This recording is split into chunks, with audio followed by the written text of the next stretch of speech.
प्रथम लोकतंत्र की धरती वैशाली लिच्छवी गणराज्य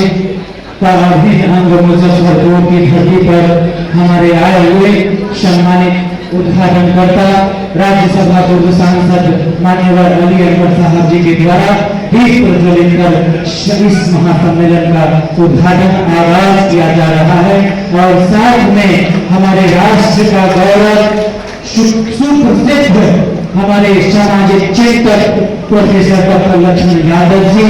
साथ में भारतीय मूल्यवासी सांस्कृतिक मंच के राष्ट्रीय अध्यक्ष शिवाजी राव साहब, अध्यक्ष संघ बिहार प्रदेश के प्रदेश अध्यक्ष अरुण कुमार गुप्ता जी, हमारे अभिभावक लालगंज के पूर्व विधायक केदारनाथ प्रसाद जी और साथ में बिहार विश्वविद्यालय के शानदार प्रोफेसर डॉक्टर अनिका यादव जी, वैशाली से हिंदू यादव जी, डॉक्टर मोहन भगत जी, पटना से चल कर आए सामाजिक न्याय आंदोलन के केंद्रीय कमेटी सदस्य गौतम कुमार प्रीतम जी, हमारे जिला के मुजफ्फरपुर जिला के शिक्षाविद श्यामनंदन कुमार यादव जी सहित तमाम अतिथिगण सम्मानित अतिथिगण के द्वारा उद्घाटन आज का ये दीप प्रज्वलन के साथ किया जा रहा है। बुद्ध की धरती पर आपका हार्दिक अभिनंदन है। अब साथ में हम सबसे पहले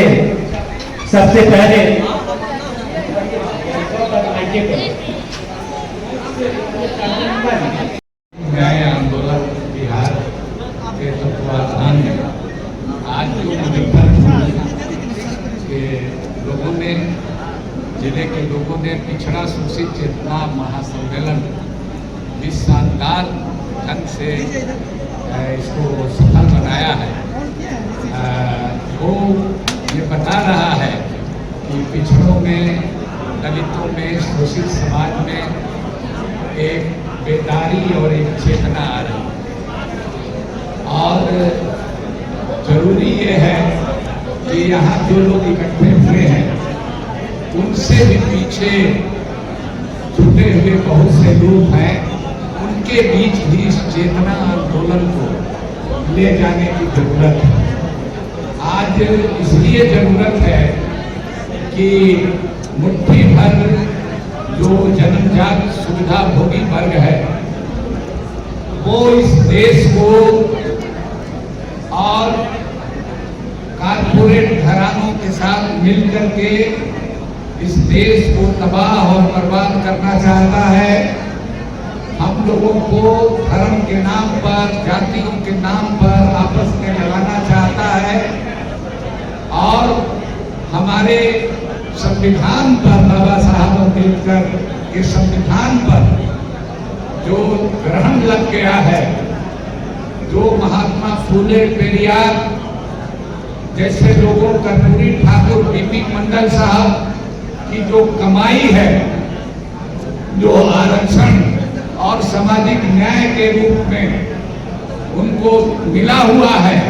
उसको बिल्कुल बेमानी कर देने का, उसको तहस नहस कर देने का, संविधान में उलट फेर कर करके तानाशाही की तरफ बढ़ने का जो दौर चल रहा है, जो मौजूदा हुकूमत है दिल्ली में वो कर रही है, उसको जनता ही, पार्टियों की एकता तो बनी है, ठीक है, विपक्षी दलों की एकता होनी चाहिए, लेकिन उससे भी आगे बढ़ करके इस तरह के जो सामाजिक संगठन जो आज यहाँ हम लोग कर रहे हैं, हमारे साथी विष्णुदेव यादव जी, संजय कुमार यादव जी, ये तमाम लोग, उनकी पूरी टीम के लोग जो कर रहे हैं, तो ये जरूरी है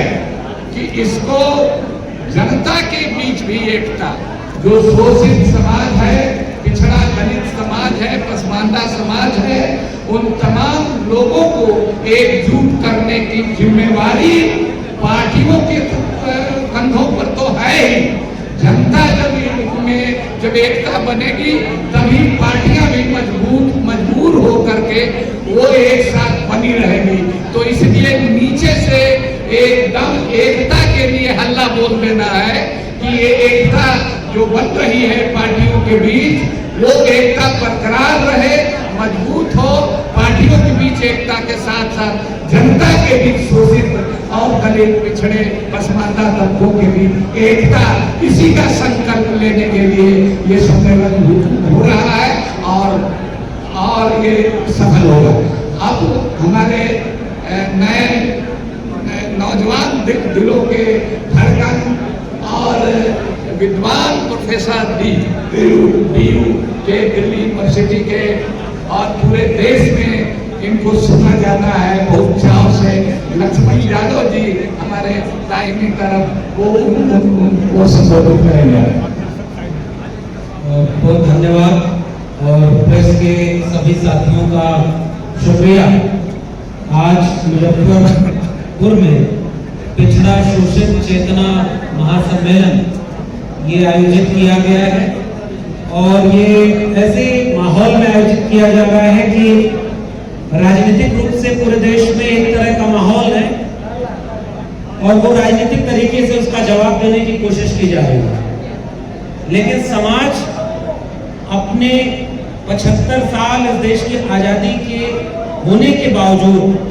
एक बहुत बड़ी आबादी उस समाज की पिछड़ी, शोषित, वंचित आज भी है और उस समाज के हाशिए पर धकेल दिए गए लोगों को ये आजादी का 75 साल का जश्न कैसे पूरा होगा अगर 1% लोगों के पास इस देश की 40% संपत्ति का कब्जा होगा और 3% संपत्ति पर इस देश में 50% लोग गुजारा कर रहे हैं। ये पिछले साल के ऑक्सफैम की रिपोर्ट कह रहे हैं। यानी आर्थिक गैर बराबरी ने एक बहुत बड़ा पिछड़ा समाज इस देश में पैदा कर दिया। लैंगिक रूप से अन्याय अत्याचार अभी भी बंद नहीं हुआ, जाति के नाम पर अन्याय अत्याचार अभी भी बंद नहीं हुआ। फिर आजादी किससे मिले? भगत सिंह को मैं याद करता हूं, वो कहते थे कि ये गोरे अंग्रेज चले गए तो ये सांवले अंग्रेजों का शासन हो जाएगा। यानी एक मुकम्मल आजादी अगर चाहिए तो वो सामाजिक, आर्थिक, राजनीतिक हर तरह से हो, यानी हर नागरिक को महसूस हो कि वो आजाद है और उसको उसके हिस्से का हक मिल रहा है। इस चेतना के साथ ये पिछड़ा शोषित सम्मेलन इस देश को मजबूत करने और देश से जो लोग भारत के संविधान से प्रेम करते हैं और जो लोग भारत के संविधान को बदलना चाहते हैं, ये देश इस समय 2 खांचों में बढ़ चुका है। हम लोग जो भारत के संविधान को बचाने और उसे और मजबूत करने के लिए इस सम्मेलन में इकट्ठा हुए। मैं चाहूंगा कि अरुण गुप्ता जी बैठे हुए आगे बढ़ें। कम शब्दों में आज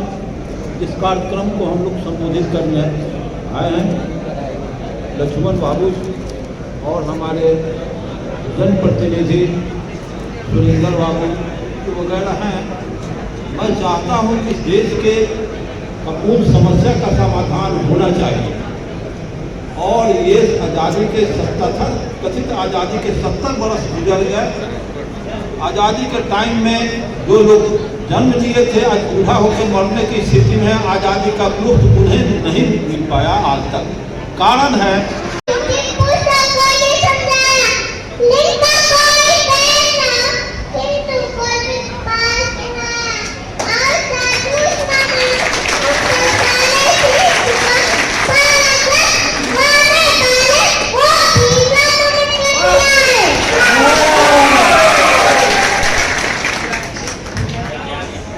आप बढ़ जाइएगा।